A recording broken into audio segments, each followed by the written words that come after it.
ও গিন্নি, বটবটি কড়াই কুটেছো? হ্যাঁ, তো বটবটি কড়াই দিয়ে কি রান্না করবে? বরবটি কড়াই দিয়ে আজকে একটু তরকারি করব।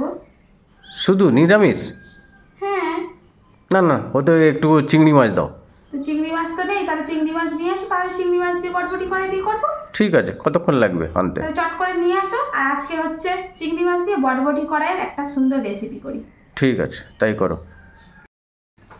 তো এই তো কর্তামশাই তো বলেই দিল আজকে বরবটি কড়াই চিংড়ি মাছ দিয়ে খাবে, তো যথারীতি চিংড়ি মাছ দিয়েই হবে।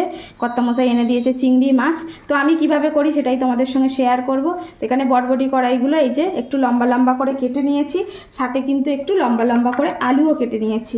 তো চলো শুরু করে দিই। তো এখানে কড়াটা আমি বসিয়ে দিয়েছি, আর কড়াটা কিন্তু হয়ে গেছে গরম। এখন কড়ার মধ্যে খুব সামান্য করে আমি তেল দেবো, খুব বেশি দেবো না। তো এখন কিন্তু একদম খুব সামান্য করেই তেল দিয়েছি। এখন কিন্তু এই প্রথমেই আমি এই বরবটি কড়াইগুলো ভেজে নেবো হালকা করে। তো প্রথমেই এই বরবটি কড়াইগুলো এইভাবে ভেজে নেব। তো এখন এর মধ্যে একটু সামান্য হলুদ আর সামান্য লবণও দিয়ে কিন্তু ভাজবো। তো আমি প্রথমেই একটু সামান্য করে, খুব সামান্য,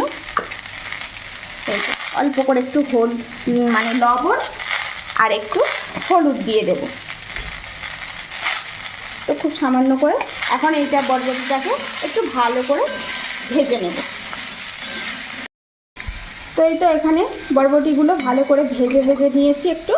এখন কিন্তু এটাকে আমি এর মধ্যে ঢেলে নেব।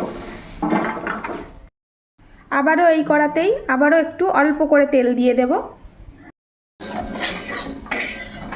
তো এখন এই আলুটাও আবার একটু ভেজে নেব। তো এর মধ্যে আবারও একটু দিয়ে দেব হলুদ গুঁড়ো সামান্য করে, সামান্য করে লবণ।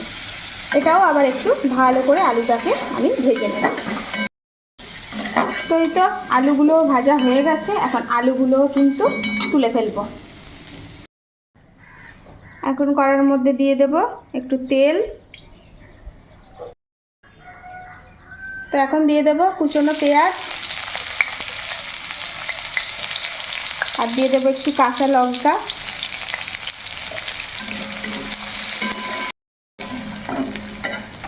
তো এখন কিন্তু আমি এর মধ্যে একটু জল দিয়ে দেব।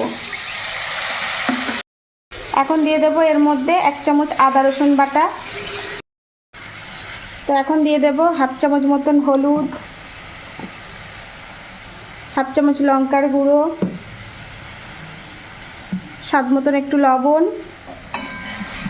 আর দিয়ে দেব একটু 1/2 চামচ ধনিয়ার গুঁড়ো। এখন এটাকে ভালো করে এই মশলাটাকে একটু কষিয়ে নেব।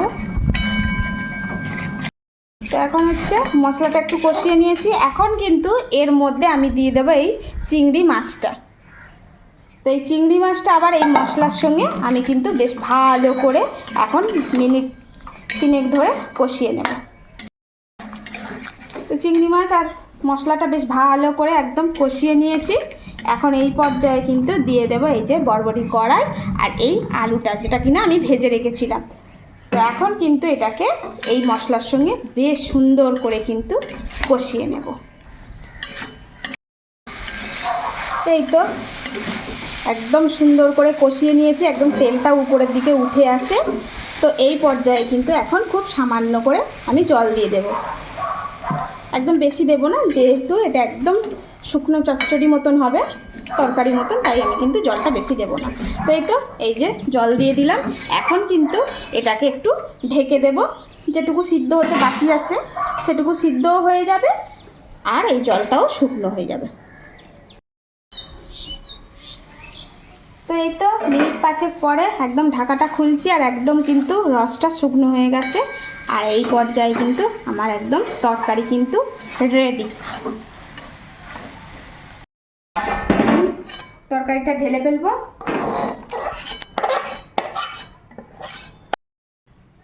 এই তো একদম রেডি। এই যে যা সুন্দর হয়েছে না! আরে গরম তো। আরে রাখো রাখো, দাঁড়াও না, একটু খেতে দাও। হ্যাঁ, সবে নামিয়েছি, গরম মুখ পুড়ে যাবে। আজকে দুপুরবেলা পুরো খাওয়াটা জমে যাবে কিন্তু। তাই হ্যাঁ ভালো হয়েছে? ওহ জবরদস্ত হয়েছে। ও তো বন্ধুরা কর্তা মশাইয়ের তো ভীষণ পছন্দ হয়েছে, আর ওরই এটা পছন্দের রেসিপি। তো এই যে একদম বড়বড়ি কড়াই, আর অনেকে কিন্তু এটাকে লাফা কড়াইও বলে। তা তোমরা কে কোথা থেকে দেখছো আর তোমাদের ওই জেলাতে এই কড়াইয়ের কি নাম বলে সেটা কিন্তু অবশ্যই কমেন্টে জানাবে। তো এই যে একদম চিংড়ি মাছ দিয়ে তরকারি রেডি, আর গরম ভাতে দুর্দান্ত জমে যাবে। তো কেমন হয়েছে বন্ধুরা অবশ্যই কমেন্টে জানিও। ভালো লাগলে অবশ্যই কিন্তু একটা লাভ লাইক দিতে কিন্তু ভুলো না। যারা ফেসবুক থেকে দেখছো তারা কিন্তু ফলো করো, যারা ইউটিউব থেকে দেখছো সাবস্ক্রাইব করো। তো চলো আজকের মতন আসি, দেখা হচ্ছে আবার নতুন কোনো ভিডিওতে। টাটা।